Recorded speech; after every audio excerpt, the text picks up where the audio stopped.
लंका कांड वाल्मीकि रामायण का छठा और सबसे विस्तृत कांड है। इसे युद्ध कांड भी कहा जाता है।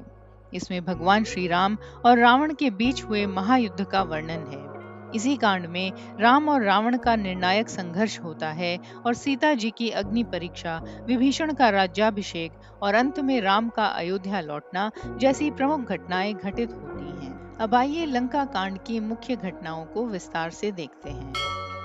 हनुमान लंका से लौटकर माता सीता का संदेश राम को देते हैं। इसके बाद राम समुद्र पार करने की योजना बनाते हैं। जब समुद्र मार्ग नहीं देता तो राम क्रोधित होकर बाण संधान करते हैं। समुद्र देवता प्रकट होकर क्षमा मांगते हैं और रास्ता बतलाते हैं।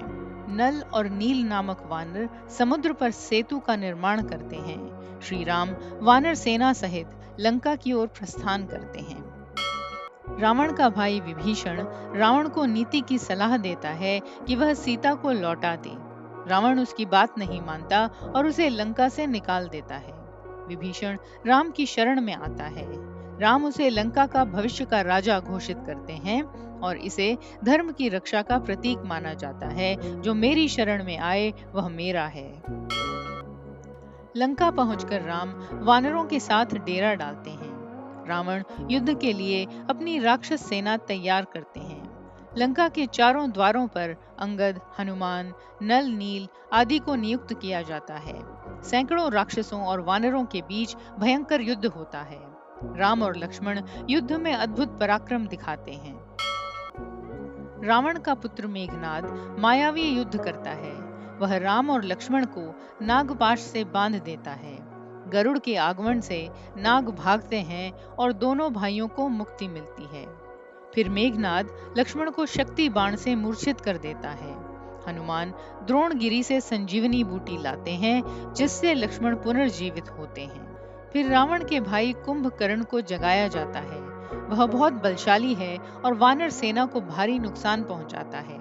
अंत में राम अपने बाणों से उसका वध कर देते हैं। लक्ष्मण और मेघनाद के बीच भयंकर युद्ध होता है। विभीषण की सहायता से लक्ष्मण मेघनाद का वध करते हैं। यह रावण के लिए अत्यंत दुखद क्षण होता है। अब श्री राम और रावण का आमना सामना होता है। पहले दिन रावण बच निकलता है, लेकिन दूसरे दिन राम ब्रह्मास्त्र का प्रयोग करते हैं और रावण का वध करते हैं। राम रावण का अंत कर धर्म की विजय और अहंकार के पतन का संदेश देते हैं।